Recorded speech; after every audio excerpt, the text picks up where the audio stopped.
Good morning, Web3. This is Alex and Matei, and we welcome you to another episode of DAOnauts, Journey into Web3. In case you missed last week's episode, we talked about sub-DAOs, and we caught a little bit with all the progress in the Web3 space.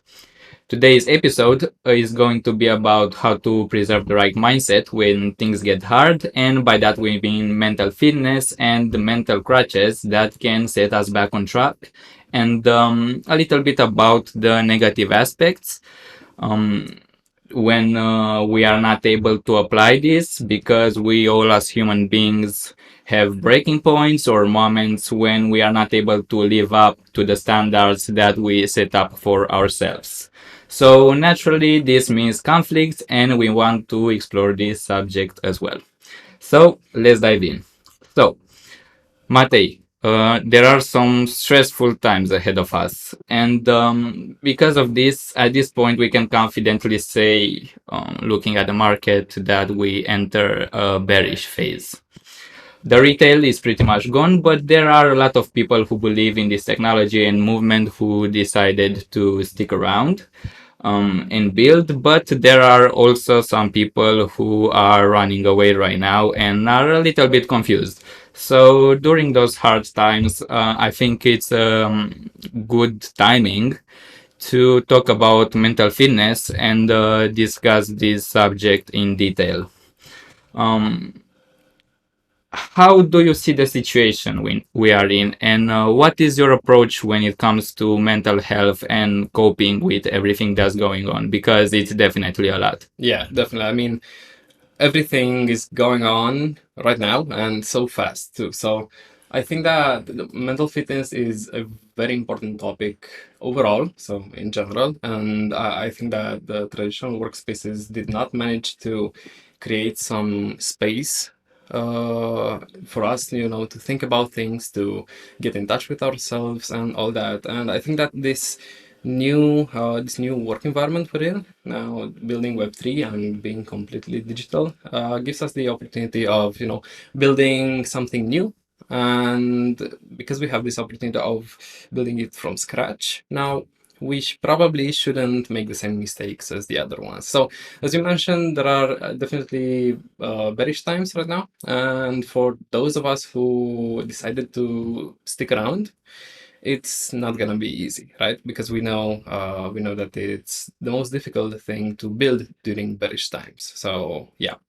Now, arguably, it's quite understandable why others would leave, because it's pretty much scary, right? I mean, with all the price drops and all the retail leaving, so very little activity outside of institutions and OG cryptos and actual builders and believers. Now it makes sense to sort of leave the space and, I don't know, maybe take a few months off, maybe completely leave the space. So yeah, I think it's a very important discussion, especially during these times, as you said.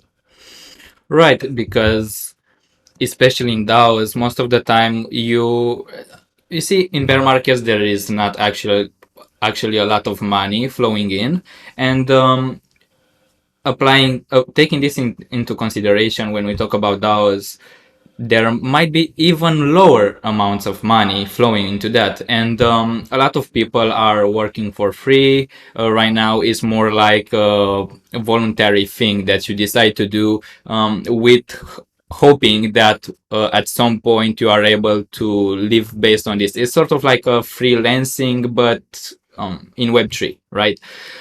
So I think there are definitely some things and some character traits that you need in order to succeed and understand everything that's going on and process it, basically. Um, what I wanted to ask you is, what do you think are those things? Because it's clear from the start that you need to have some self-discipline, you have to be an organized person, you have to be in the right mental framework to be able to cope with everything. And what do you think are the ideal character traits to have? I think I read an article by Sam, and I will link it below, that said I think 5 skills every DAO contributor should have. And I mean, this is me coming back to DAOs.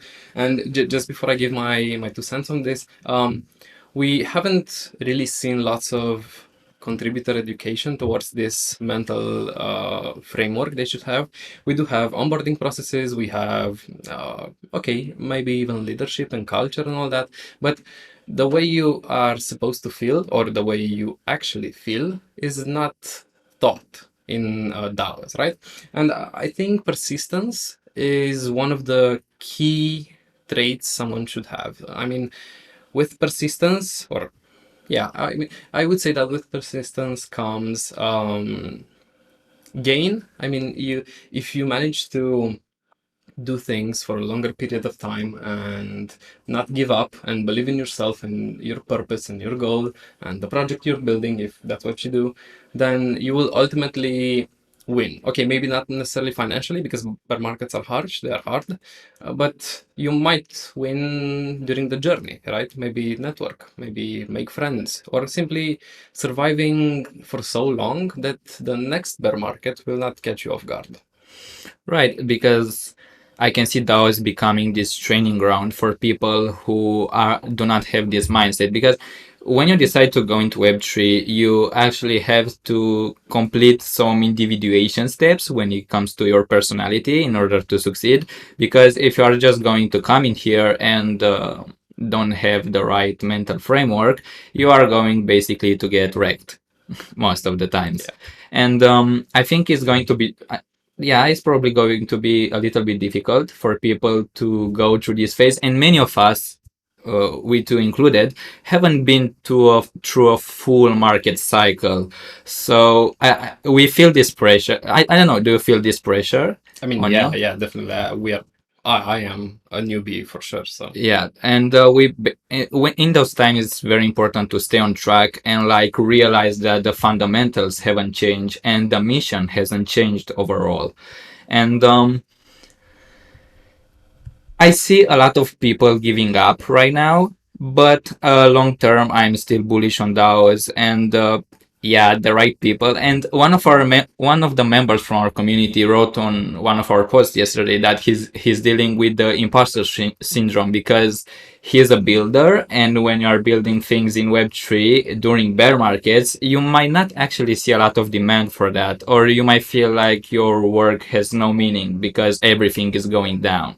And we see, like in the case with Luna right now, a lot of black swan events that we didn't anticipate, or maybe they were, some people took them into consideration, but they did not actually believe it could happen, including the founders. And how do you deal with the imposter syndrome? Is it something, it is definitely something that we all experience in our daily lives, but how do you deal with that? I think a very important part of dealing with it is being self-aware, because Right. it is all right to feel like an imposter, imposter syndrome, but it's also important to be in touch with yourself, to check in with yourself regularly, where you are, how you feel, what you like, what you dislike, and all those things, because this helps you get back on track. This helps you remember who you are, what your current knowledge is, what you must do better, what you're already doing good at. So I think that being self-aware does indeed help with this. Absolutely. And when you decide, let's say you want to take some break during this period, that's up to you how long that should be. But I think when you are disconnecting from the space or you decide to take a break or whatever, I think it's very important to connect with other things, not just stay in this negative loop that is going on right now. And when this is a personal advice that I give to people when you're taking breaks, including during working hours, extended long hours. Sorry for that. Don't just stay on your phone and scroll on social media or things like that. It's important to talk to yourself sometime, analyze objectively if you are aligned with the mission that you're working on, because you might just wake up and say, "Oh, okay, I actually didn't believe in this, or you might find the courage to say, okay, this is hard, this is how it should is supposed to feel, right? That's when you know your mission is important. That's when you know what you are doing is meaningful. And Yeah, definitely. Let me add something to this. I was just thinking while you were talking. We do physical training, right, for our bodies, for our self-esteem, maybe just to feel good, and any other reason really. But in this same idea, I think we need mental health training, because you can't just know everything from the start, right? I mean, if you do that, you're probably going to be a very successful CEO or just a billionaire, right? If you can completely manage your emotions, your nervousness, and all that. So how do you see this analogy? And I think I've seen this in I was following Albiverse on Twitter, and right. I think he's the one who made this analogy of mental health training as, well, more or less the same as physical fitness training. Absolutely. This is not something new, because if you know that old Greek quote that says a healthy mind in a healthy body, so you definitely need both to function properly as a human being. This is a fact. And I think this aspect of mental training not only is not discussed a lot in DAOs and Web3, but is not discussed a lot in our daily lives. There are a lot of people who are not taking this into consideration.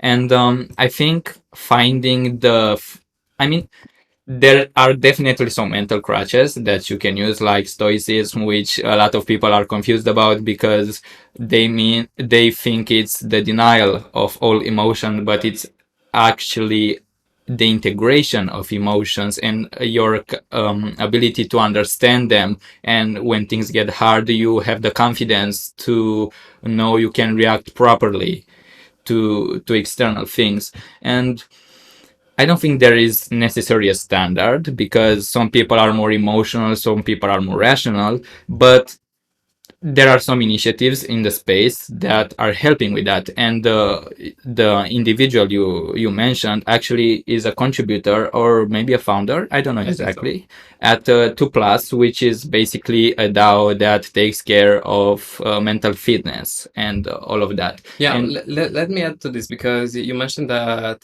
this mental health training is and should be important in our day-to-day life. So I mean, that includes mostly traditional companies and the traditional style of working, but even more so, just as you said, in crypto and Web3, because we are online 24/7, right? We have to be online on Twitter, on the exchanges, on everything really, on Agora pages, Snapshot pages, and also because we're working with people from different time zones. So right. sometimes you might have to be awake at, I don't know, 2, 3, 4 a.m. just to get on a call with someone, to just have that last call with a partner, a founder, to finish this partnership between you guys. So there are some things like this that are, well, more or less downsides, right, of working online and in a digital environment. And all of this puts very much pressure on ourselves. I mean, Exactly. we are very tired at the end of the day, and even when we get out of work, if you do have working hours, because some people just don't have, they just, they go to work, and work means all day. And sometimes you go to work, I don't know, 4, 6, 8 hours a day, and then you also do something in the evening. So that simply, there's simply no space, no time to actually relax. And as you said, breaks without looking at your phone or going for a walk or talking to someone and stuff like that definitely help, just to disconnect from this day-to-day very exhausting life. Exactly, and you can even meditate if you feel like you should, because this can help release that pressure and help you to put your thoughts in order. Because if you are basically, you can enter a state of burnout, and that definitely takes a toll on your productivity, first of all, your human relations, and your performance overall.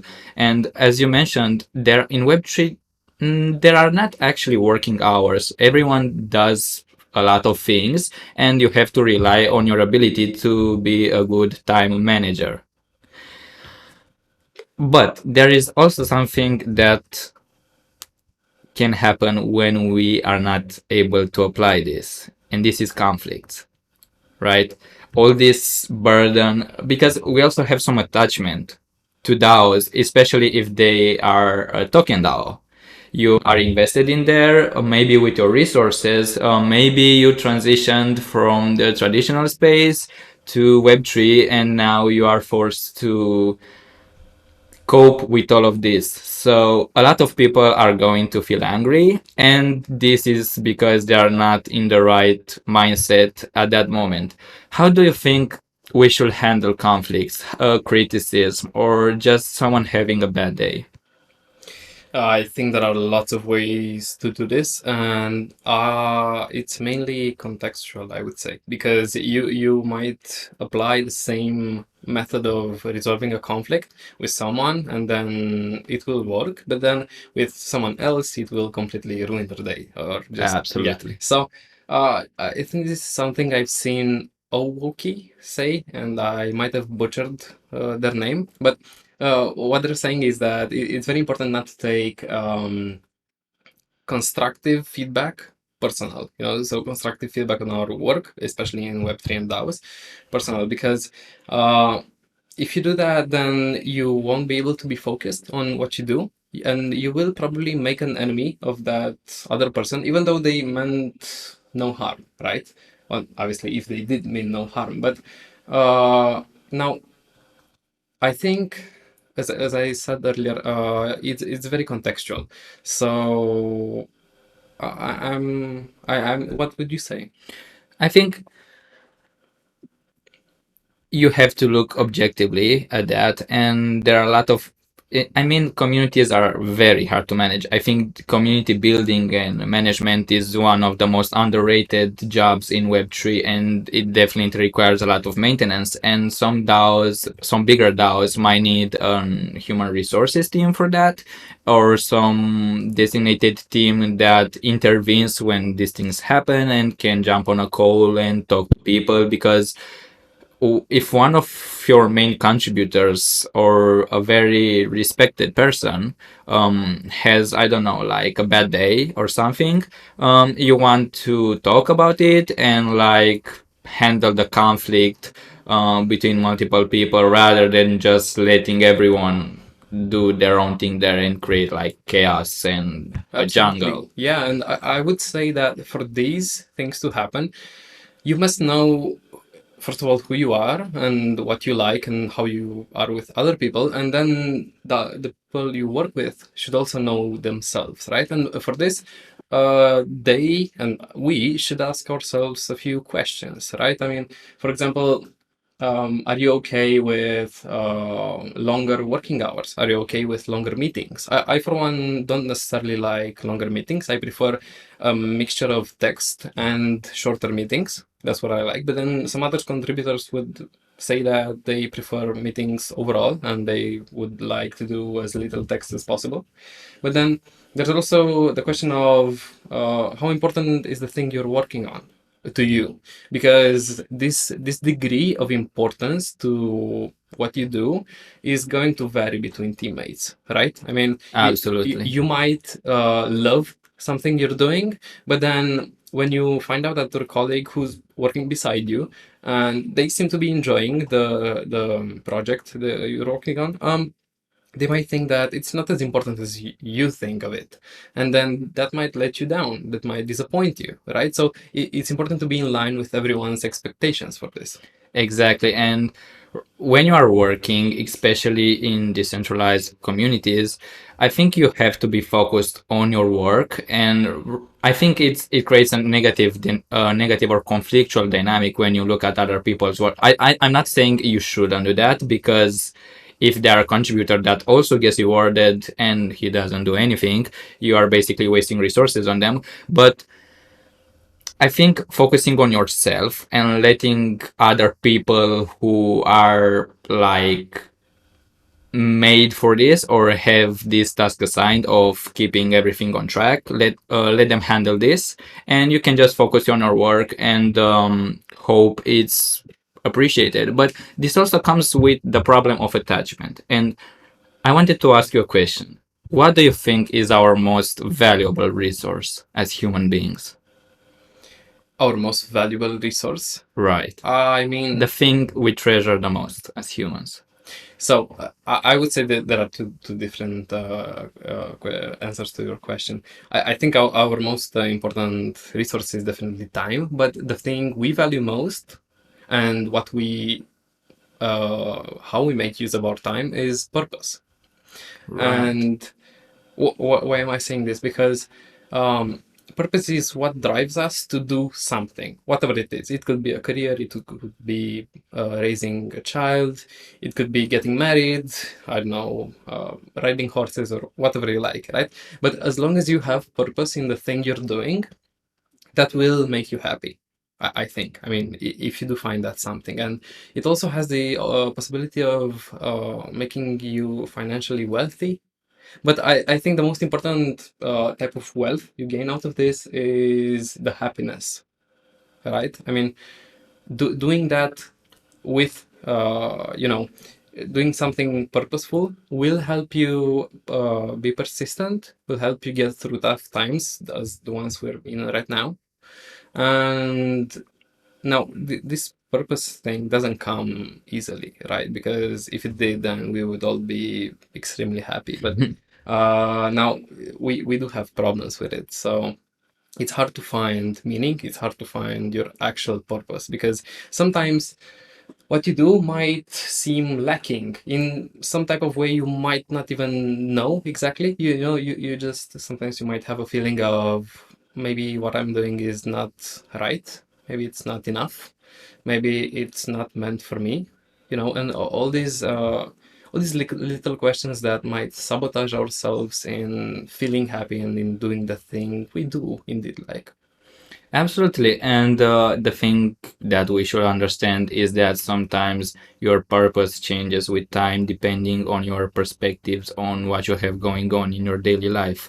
And some people are going to rely more on this for, I don't know, instant gratification, dopamine, whatever, and it can create an unhealthy dynamic if you are like too much involved in that. Because you mentioned time, and I agree with you. Time is our most valuable resources. It's limited. We don't have too much of it to offer to the world. Like we like to think we are going to be here forever, but we are probably we are probably going to experience life different than what we imagine.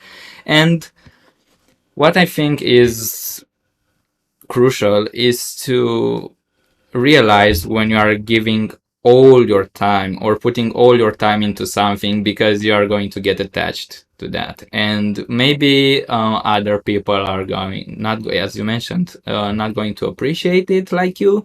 And I think as long as you believe in what you are doing and don't stress about what others are thinking, and you apply the mental fitness, because if you take breaks and find the right spot and equilibrium, um, you should not encounter these problems too often. But then again, we are human beings and we are not able to live up to the standards we set for ourselves. Now, I have a great analogy for this because we were just talking time, and I think I also wrote a thread on this, how we value our money, right? I mean, some of us educate ourselves or pay someone to take care of it, as in investing in companies, in crypto, in bonds, in whatnot. And we value it enough to give it in the hands of others to properly manage it. But we don't really do that with our time, do we? I mean, we don't necessarily. I mean, we put all of our time. Let's look at it as a basket of assets. Okay, we put all of our time into one, maybe two things for maybe tens of years, and by that I mean a job, right? A career. A career. Yeah, yeah, yeah. Definitely. I mean, 8 hours a day for 10, 20, 30 years is definitely a lot, but we don't think of it as much as we do with money. We don't seem to value it as much, even though we definitely do. So we should definitely take more care of it. And I will relate this to DAOs and Web3 because In the same way, we diversify our financial portfolio. So we invest in 5, 10, 500, right? S&P 500 companies. We should maybe do the same with our time. I mean, uh, dedicating some 20 years to a career when you're not sure the company is gonna be there in 20 years. You don't know how your life is gonna be. When that is sort of, I mean, this is really a stretch, but and an extreme example, but it's sort of like going long on a company for 20 years, the company you're working in. And so we could, with DAOs, we could diversify our working schedule into more DAOs. We could take multiple part-time jobs, into more communities and do different things, not necessarily just one thing our entire life. So we could be, as you mentioned, community managers. We could be treasury diversifiers or just stewards into a DAO we like. Yeah. Instead of just having a career of HR manager. Yeah, and we trade our time for money. And I think one of the things that is not discussed a lot is the fact that DAOs allow you the freedom. Because you mentioned working for like 10 years in a company. DAOs enable you with the freedom to say, yeah, I want to leave. Like any day you are free to do whatever you want. And I think working in traditional companies definitely can feel like a trap for some people because, as you said, you invest a lot of time in your career and it feels hard to leave. It feels like you are locked into that place or that. Or the things you thought at some point you want to do.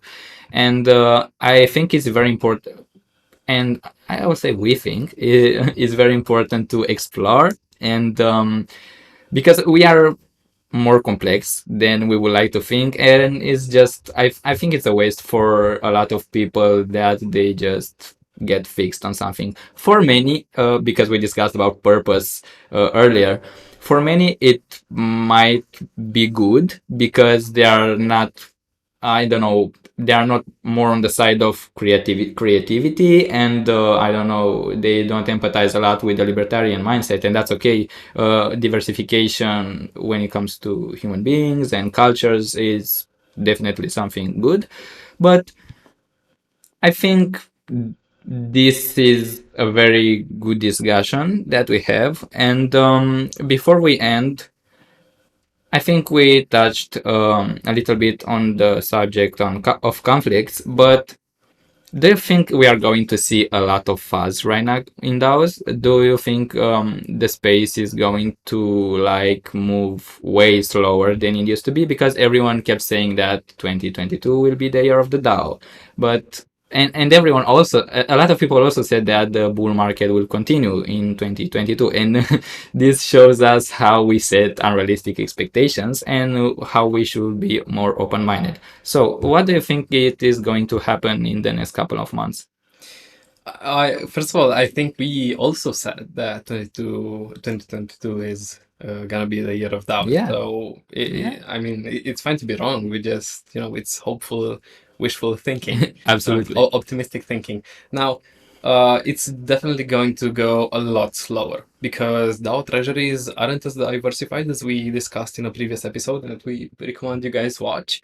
And so this overall market downtrend will bring the value of DAO treasuries way, way lower. And Yeah. this will obviously slow down contributor payments and rewards.